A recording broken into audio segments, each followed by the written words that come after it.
Olá, turma, tudo bem? Nesse vídeo a gente trata sobre planejamento estratégico. Nós vamos ver as principais características do planejamento estratégico e os elementos, o passo a passo para se construir um planejamento para uma organização.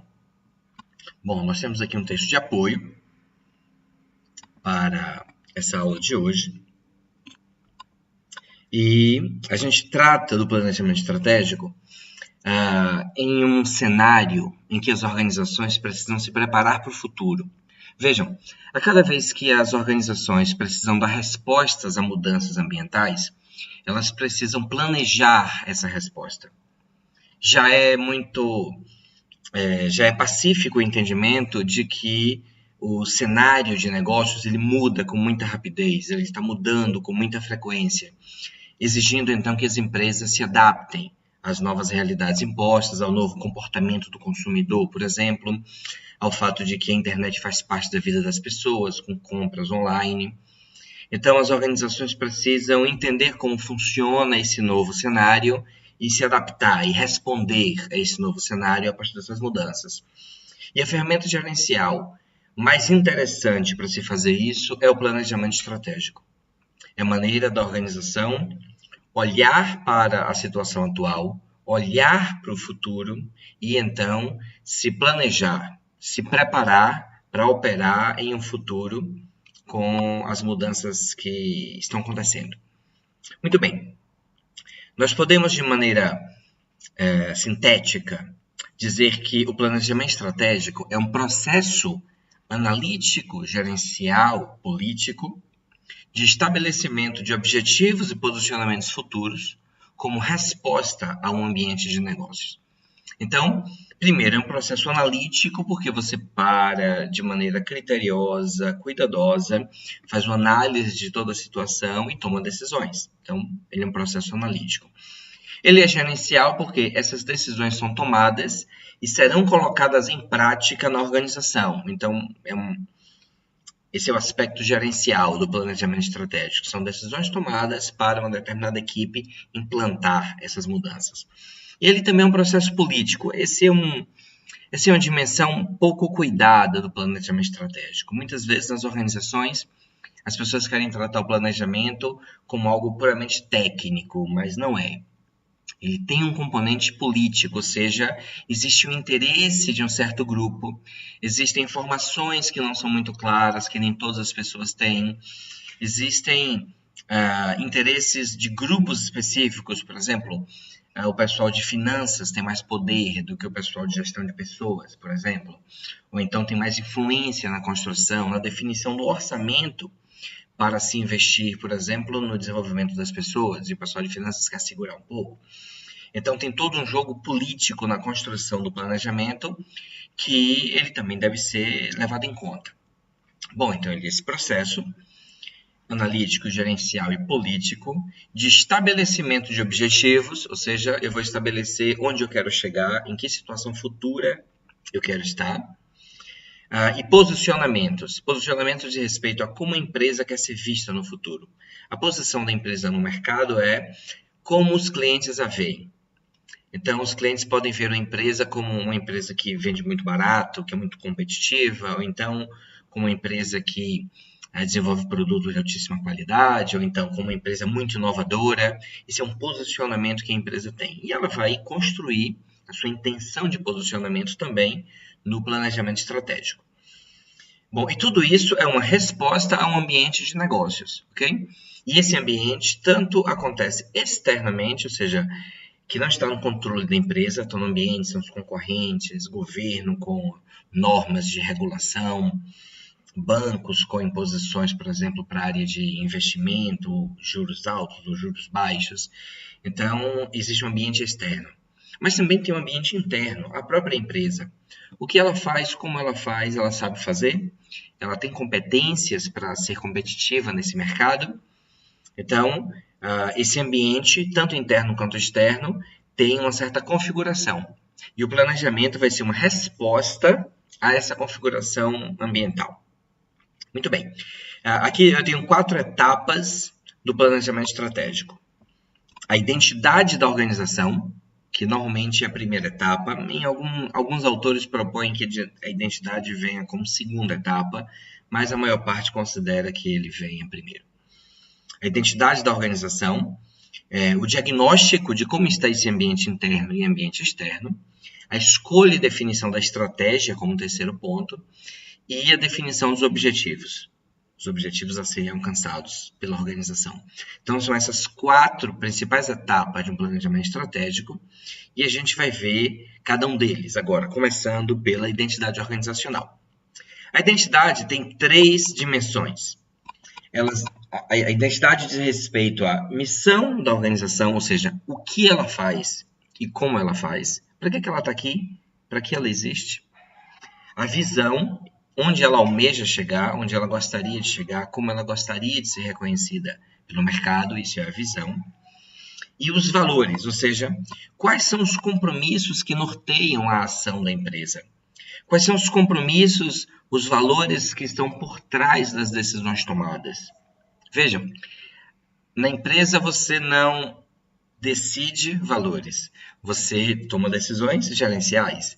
O que está por trás dessa decisão gerencial são os valores. Se essa empresa, por exemplo, vai descumprir uma norma de qualidade só porque o cliente não faz verificação, o cliente não faz auditoria quando recebe o produto. Então para esse cliente eu mando um produto defeituoso aqui no meio dos outros. Essa decisão tomada, ela tem por trás um certo valor, ou nesse caso um não valor. Tem por trás um valor que é a falta de ética, por exemplo. Se essa empresa que eu dei o exemplo tivesse uma ética como valor primordial, ela diria, eu tenho aqui um produto defeituoso e vou consultar o cliente para saber se ele topa receber esse produto desse jeito. De repente, se esse nível de defeito não atrapalha o uso dele para aquele cliente específico. Então, essa decisão seria tomada por causa de um valor que está presente, que é a ética. Se esse valor não está presente, ou se o que eu tenho como valor é a falta de ética, por exemplo, eu quero sempre levar vantagem, eu quero sempre sair ganhando, eu vou mandar escondido, não vou dizer. Então, veja, o que a gente percebe nas empresas são as ações, é o que ela faz. E os valores estão ancorando essas ações, estão ancorando essas decisões.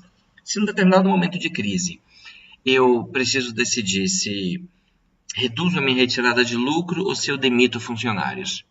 Ora, o que vai estar por trás da minha decisão são os valores que eu tenho. Se eu tenho um valor de, olha, eu quero que a minha empresa seja o mais eficiente possível, eu quero tirar o maior lucro possível, eu vou fazer a demissão das pessoas. Mas se eu tenho como valor, por exemplo, manter as pessoas que estão comigo, porque são leais, são fiéis, a minha empresa cresceu também por causa do esforço delas, então nesse momento de crise não vou fazer as demissões, vou segurar um pouco, vou fazer as demissões se não tiver jeito daqui a 6 meses, mas por enquanto vou reduzir o lucro para poder manter a minha equipe, não ter que depois contratar pessoas sem treinamento, sem conhecer a empresa, etc. Bom, o que a gente vê é a decisão, mas o que está por trás são os valores. Ok? Então, eu tenho aqui para vocês 2 exemplos de empresas na área de elétrica, a Chesf, amiga nossa muito conhecida, e a Siemens, uma empresa internacional, para a gente ver missão, visão e valores de cada uma delas. Vamos abrir aqui.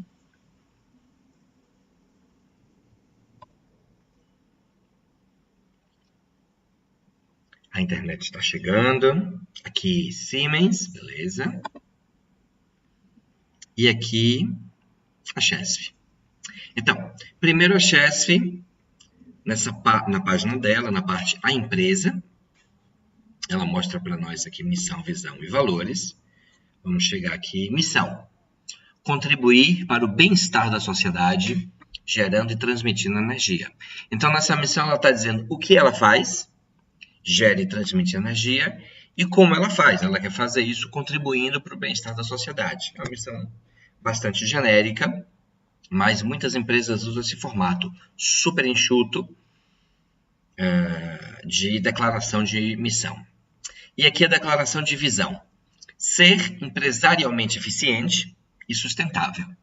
Bom, não está dito aqui se sustentável diz respeito ao meio ambiente ou se diz respeito a ser sustentável do ponto de vista financeiro, ou seja, não depender de repasses, de recursos e conseguir com os próprios recursos de seu faturamento, manter a empresa, fazer as manutenções e tudo. Não está claro aqui na visão, é uma visão também bastante enxuta, mas ela quer ser empresarialmente eficiente, ok? Muito bem. Ser uma empresa empresarialmente eficiente significa uma empresa que pratica as melhores ações de gestão, que adota as melhores práticas de gestão e não deixa, por exemplo, que a política atrapalhe ou que a política faça com que a empresa tome decisões ruins, por exemplo. Então, isso é o que está declarado na sua visão. E aqui os valores. Segurança. Bom, não está em ordem alfabética e eles escolheram colocar segurança em primeiro lugar. Respeito às pessoas com justiça e equidade, ética e transparência. Inovação e empreendedorismo. Esse tópico para mim é uma surpresa, eu não sabia que a Chesf tinha intenção de ter essa pegada inovadora e de empreendedorismo. Compromisso com a sociedade e preservação do meio ambiente. Bom, esses valores declarados pela Chesf significa que eles estão ancorando, apoiando, estão por trás de todas as decisões tomadas pela Chesf, ok? Eu não conheço de perto a operação da Chesf e espero que esses valores sejam bem vividos por ela. E aqui Siemens, uma empresa internacional, uma empresa multinacional na área de produção de equipamentos, muito famosa. Muito bem, aqui nossos valores. A mais alta performance combinada com os mais elevados padrões éticos. Também a empresa responsável, comprometida com ações éticas e responsáveis. Excelente, atingindo alta performance e resultados excelentes. E inovadora, sendo inovadora para criar valor sustentável. Então, esses valores ancoram as decisões da Siemens. A visão, pioneira em eficiência energética, produtividade industrial, acessibilidade e personalização dos cuidados com a saúde, soluções inteligentes de infraestrutura. Okay? Então, essa é a visão da Siemens. Esses itens demonstram como a empresa quer ser vista no mercado. E a missão? Por meio de nossa rede global de inovação e forte presença local, reunimos e desenvolvemos competências e conhecimento dentro de organização de alta performance, objetivando gerar o mais elevado nível de valor agregado para nossos clientes, colaboradores, acionistas e sociedade. Então vejam que essa é uma declaração de missão um pouquinho mais complexa do que, por exemplo, a da Chesf, que é bastante enxuta. E ele está dizendo que a empresa é bom por uma rede global, mas também com presença local, busca desenvolver as competências que tem na organização, ou seja, não é somente contratar gente que sabe, é desenvolver o saber, desenvolver o conhecimento dentro da própria organização, buscando alta performance, valor agregado para o cliente, colaboradores, então, ou seja, o que ele está querendo dizer aqui diz respeito a ele quer gerar valor não somente para os acionistas, mas também para clientes, colaboradores e a sociedade. Bom, esses são os três elementos da Siemens, os três elementos da identidade organizacional: missão, visão e valores. Ok? Muito bem. Um último comentário em relação à identidade organizacional é o seguinte: toda organização deveria construir a sua declaração de missão, de visão e de valores, ok? Mas muito cuidado. Essa declaração, ela não pode ser uma peça de marketing, só para ficar bonita, só para aparecer bem, só para figurar no site da empresa. Se for para isso, é melhor não fazer. Não faz sentido. Essa declaração da identidade organizacional, ela precisa estar por trás do que a empresa realmente vive. Se a empresa, por exemplo, sonega impostos ou desconta INSS dos funcionários e não repassa ao INSS, portanto, roubando um dinheiro que não é dela, se apropriando de algo que não é dela, por exemplo, ela não pode declarar como valores ética, respeito pelas pessoas, respeito pelos empregados. Não dá, porque não adianta você declarar um valor e viver outra coisa. Então, você, como futuro gestor, na construção da identidade da sua organização, da sua empresa, preze pela honestidade, porque senão essa identidade ela vai ser completamente descartável. Ela vai ser uma peça de marketing que, na prática, ela não ancora as decisões e o que acontece nas organizações. Não adianta. Não funciona. Muito bem. Então, essa é a primeira etapa do planejamento estratégico, identidade organizacional. Uma segunda etapa é o diagnóstico. O diagnóstico diz respeito a analisar como está a organização, tanto internamente quanto no ambiente no qual está inserida, ou seja, no ambiente externo, ok? Então, a análise SWOT é uma ferramenta para você construir um diagnóstico organizacional. E a análise SWOT analisa como está a organização, ou seja, ela te ajuda a identificar tanto os elementos internos quanto os elementos externos no diagnóstico da organização. E para que o diagnóstico? Porque eu preciso saber como a empresa está e preciso saber como está o ambiente externo, para daí sim fazer o meu planejamento, ok? E ele fornece uma visão geral da situação atual, ou seja, como está a organização. Muita gente que trabalha com planejamento acaba partindo do diagnóstico, essa visão geral da situação atual, e construindo cenários futuros como uma etapa complementar, ok? É uma prática também muito interessante, ou seja, a partir do que acontece hoje, como vai estar o ambiente daqui a 1 ano, daqui a 3 anos, daqui a 5 anos, e você prepara a sua empresa para esse ambiente futuro, para esse cenário futuro. Muito bem. E como se faz a análise SWOT? Eu tenho aqui esse gráfico que mostra os 4 elementos da análise SWOT.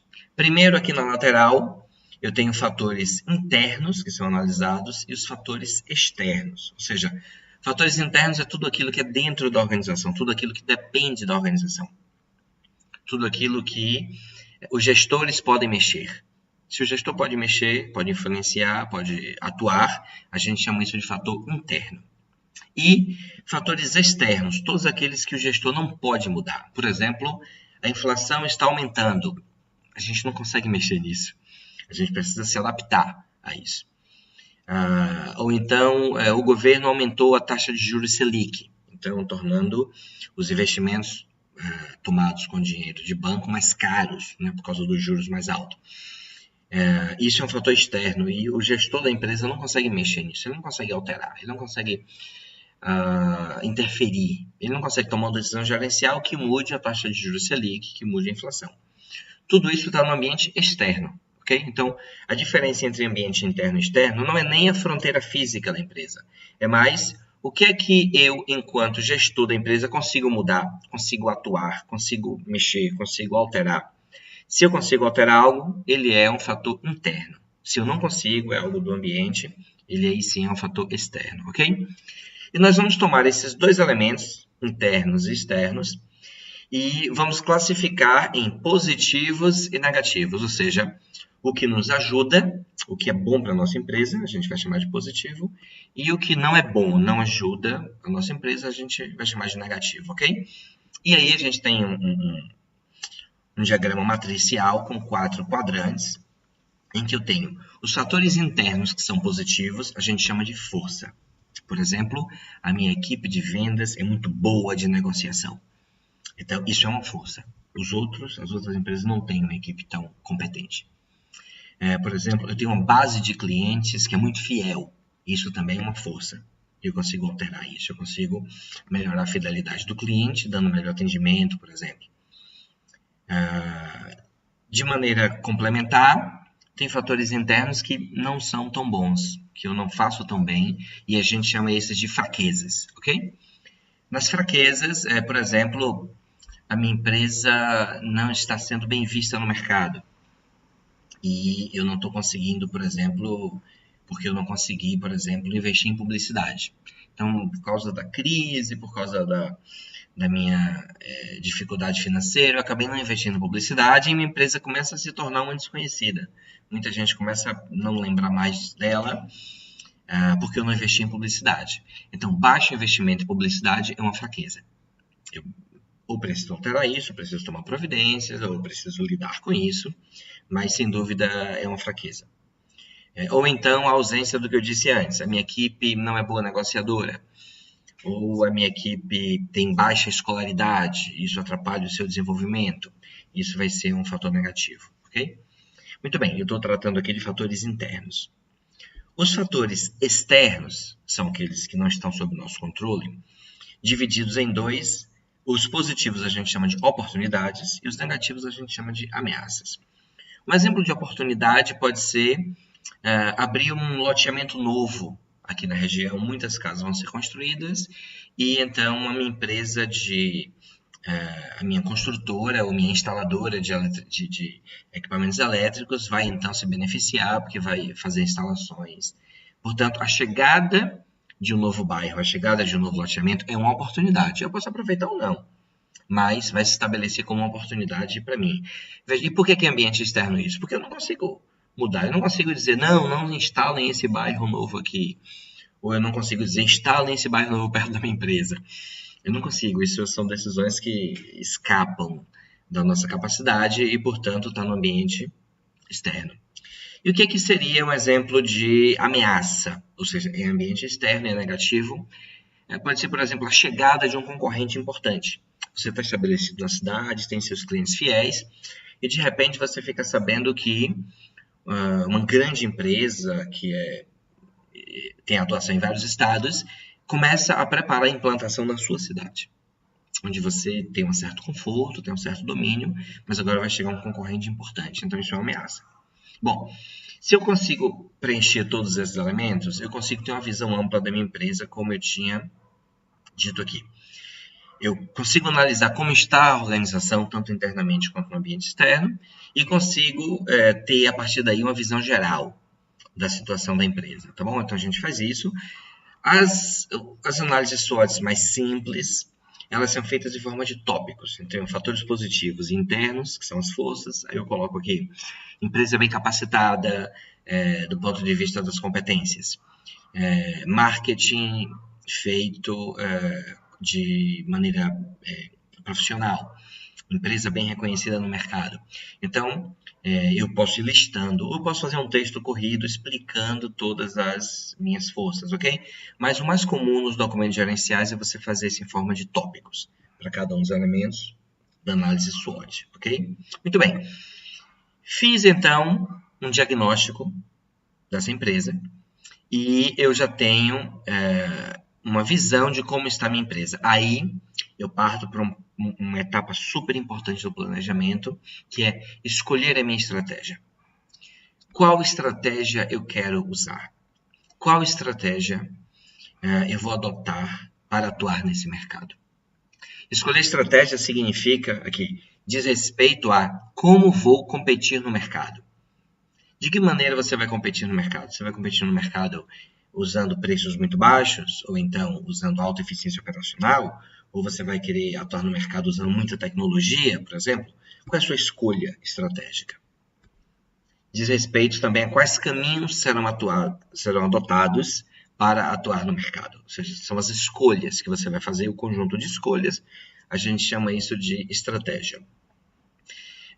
As estratégias de posicionamento, é um autor chamado Michael Porter que propõe, é muito interessante, é o modelo de estratégia mais utilizado em todo o mundo. Ele faz, então, uma proposta de 3 diferentes posicionamentos que uma organização pode adotar. Ela pode adotar um posicionamento de baixo custo, de diferenciação ou de enfoque.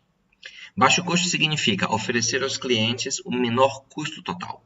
Então, o cliente, ao comprar contigo, ao optar pela sua empresa, ele sabe que vai ter um custo mais barato, seja na aquisição e manutenção dos equipamentos, mas você oferece o menor custo total. Ok?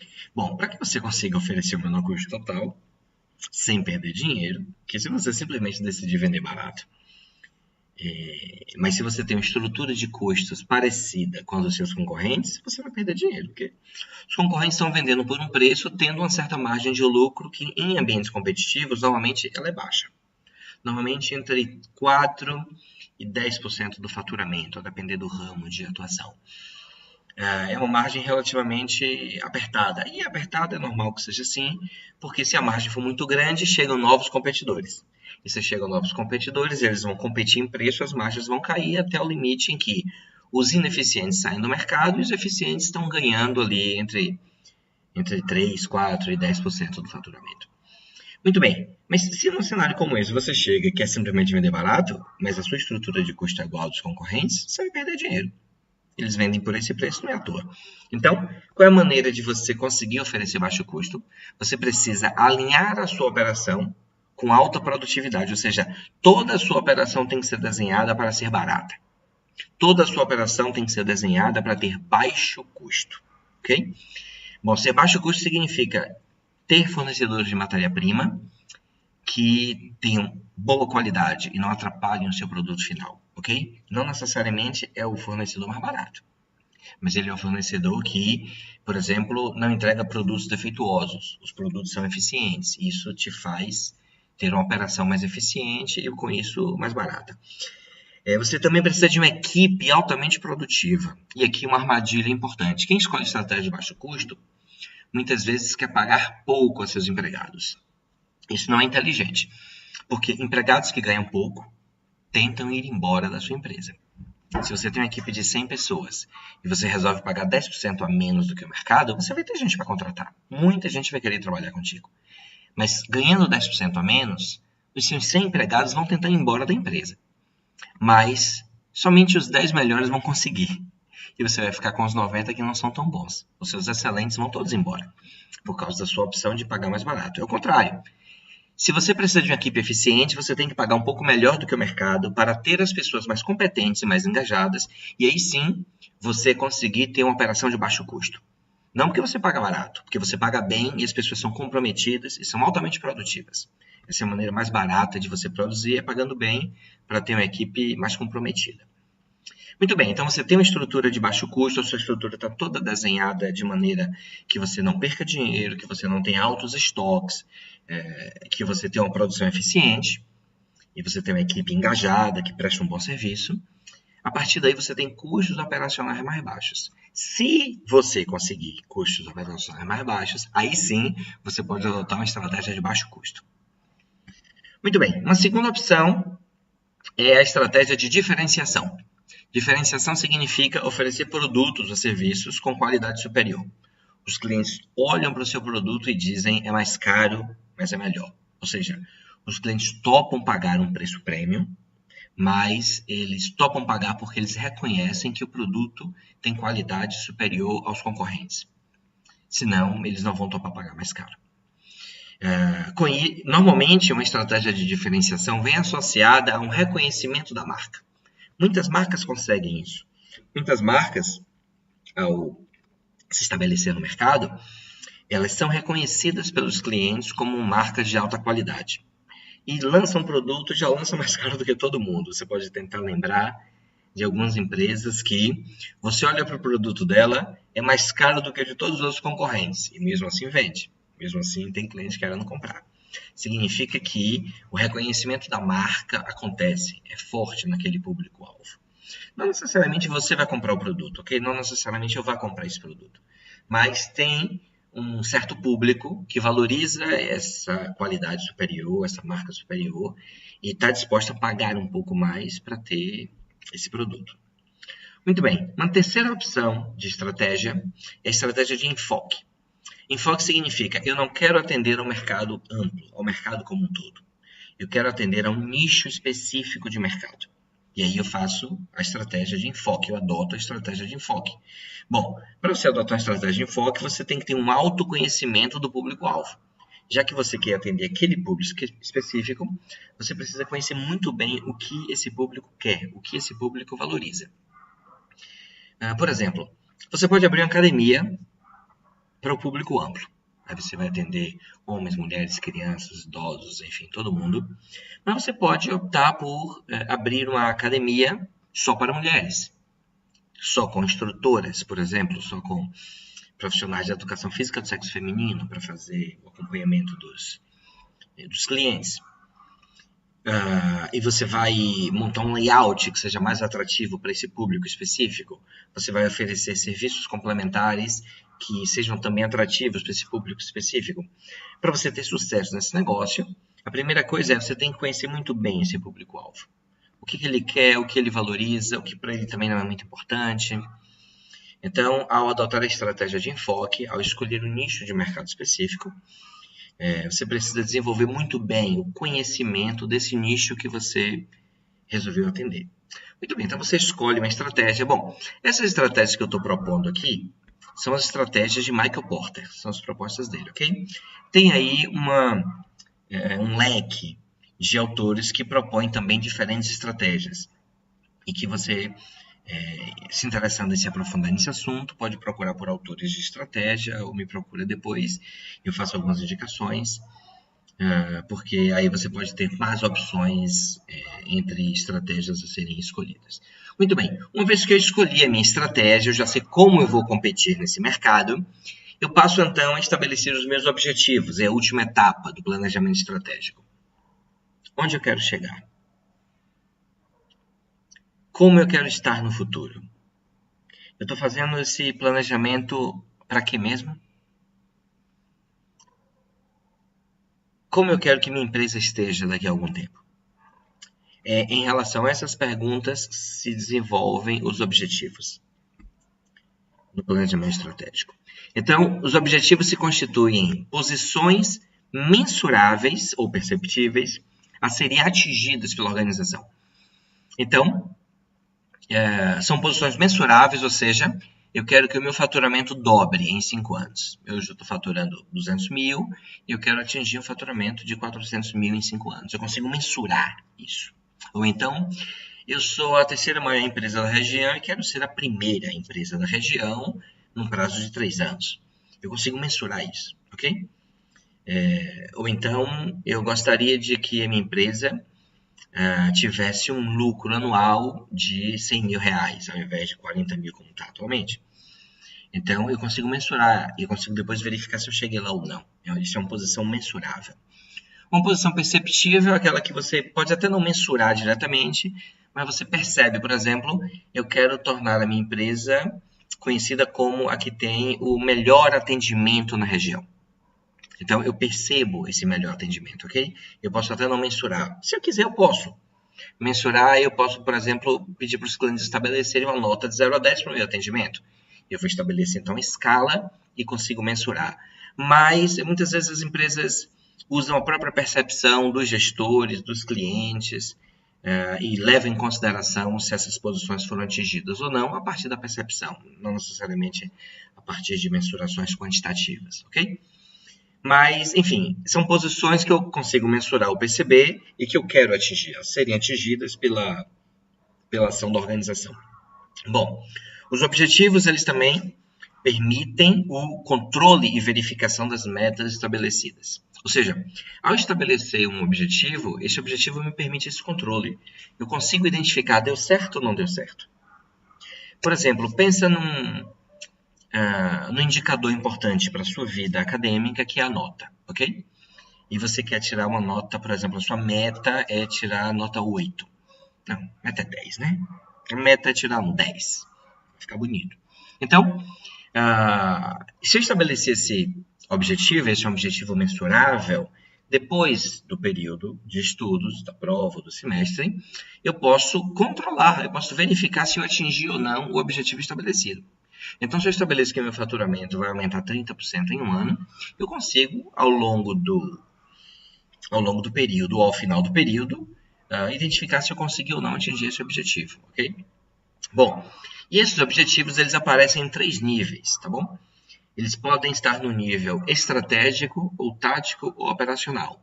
Eles são ligados por uma hierarquia, você parte de objetivos estratégicos, vai para os táticos e depois para os operacionais. E são esses níveis que nós vamos ver agora. No nível estratégico, os objetivos abrangem toda a organização e você normalmente estabelece para longo prazo, 2, 3, 5 anos. Os objetivos táticos é o desdobramento do estratégico em uma área específica. Então, para atingir aquele estratégico, eu preciso de um tático na área de marketing, um tático na área de gestão de pessoas e um tático na área de finanças, por exemplo. Então, o tático, eles atuam em uma área da organização, aí produção, marketing, gestão de pessoas ou outra área. E os táticos normalmente são de médio prazo, 1 ano, 2 anos, para serem atingidos, ok? Por fim, os objetivos operacionais. Esses objetivos operacionais, eles também são para uma área específica da organização e dizem respeito a ações executáveis diretamente. O que são ações executáveis diretamente? São atividades que as pessoas vão lá e fazem. Por exemplo, o objetivo estratégico, uma ação não executável, é aumentar o faturamento em 30%. Isso não é algo que alguém vai lá e faz, né? Você não chega lá e aumenta o faturamento da empresa. Você precisa tomar várias outras ações, como, por exemplo, melhorar o marketing, melhorar a eficiência, captar novos clientes. Ao executar essas ações, o seu faturamento, como consequência disso, vai aumentar. Mas aumentar o faturamento não é ação executável. Já os objetivos operacionais, eles são sempre executáveis. Oi, bonitão, estou gravando um vídeo aqui para os meus alunos. Quer dar um oi para a galera? Nossa. Os objetivos operacionais, eles são ações que você vai lá e faz. Por exemplo, atuar com publicidade na cidade vizinha. Contratar mais 5 vendedores para minha área de vendas. Então, são ações que você executa diretamente.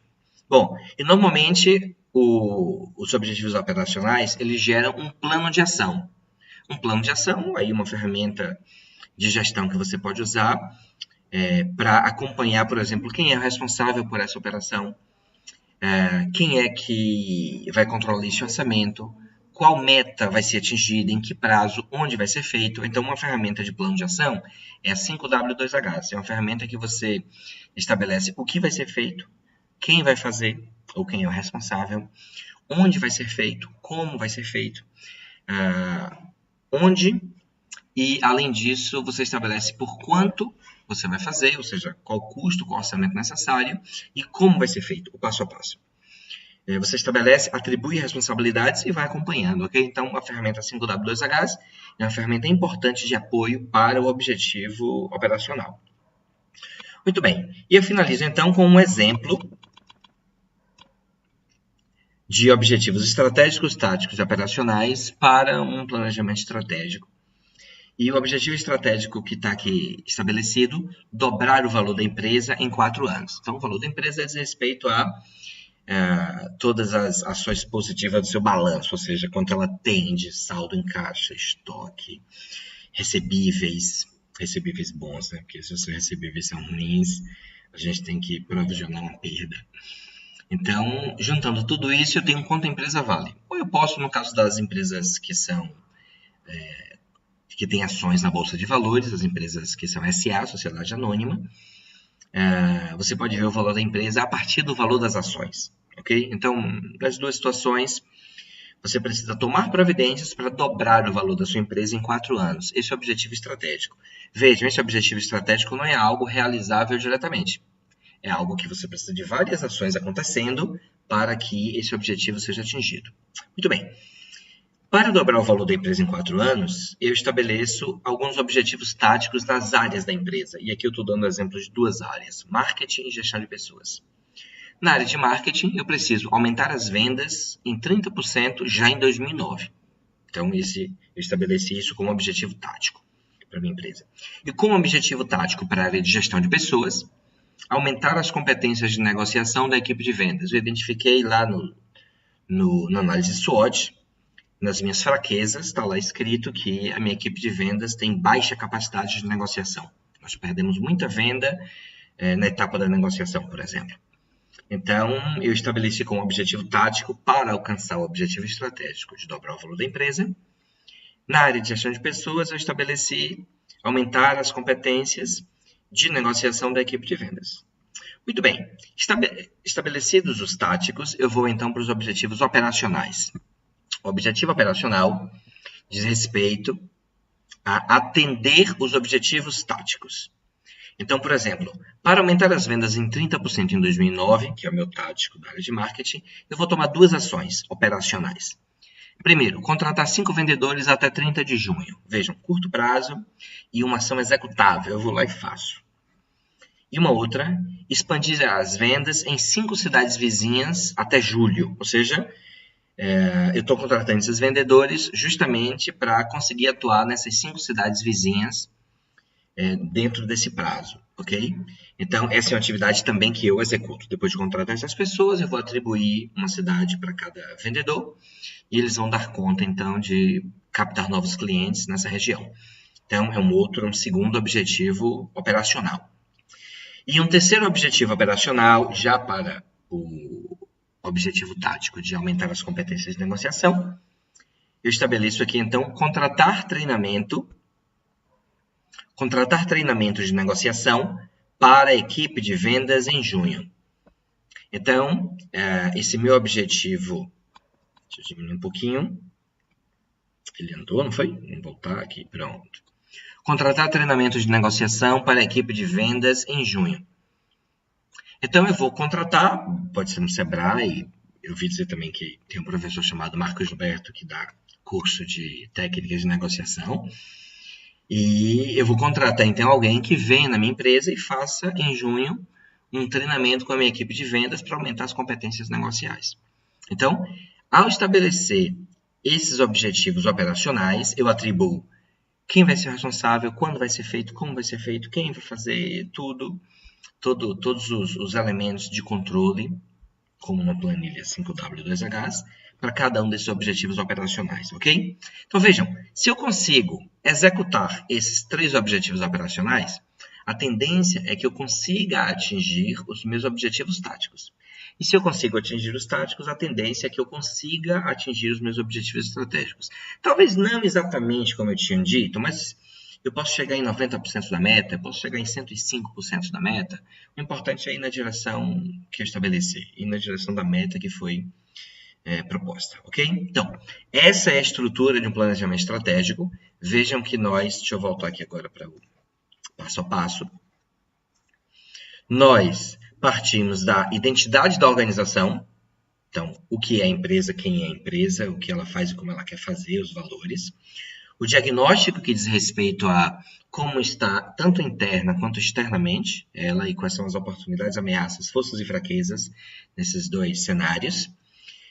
A partir daí, eu escolho uma estratégia para atuar e a partir da estratégia eu escolho os meus objetivos. Reparem que os objetivos da estratégia precisam estar ligados, ok? Se eu escolho uma estratégia, por exemplo, de baixo custo, eu não posso ter como objetivo ter a loja mais bonita, mais bem climatizada, mais bem iluminada da região, porque todos esses elementos impactam no custo e eu preciso reduzir o custo. Não é à toa que supermercados que atuam nessa estratégia de baixo custo, como Açaí, Atacadão, normalmente tem instalações menos confortáveis, lojas mais escuras, prateleiras mais desarrumadas e o mix de produtos mais reduzido. Por que eles fazem isso? Porque eles precisam enxugar os custos por causa da estratégia que eles escolheram, que é a estratégia de baixo custo. Então, os objetivos têm que estar coerentes com a estratégia escolhida. Isso vai fazer com que você tenha um planejamento estratégico bem construído, um planejamento estratégico todo coerente, de forma que, ao tomar as ações, ao executar as ações, você consiga atingir os objetivos estratégicos que você definiu, ok? Muito bem, então são esses elementos do planejamento estratégico. Agradeço, a gente se encontra na próxima aula.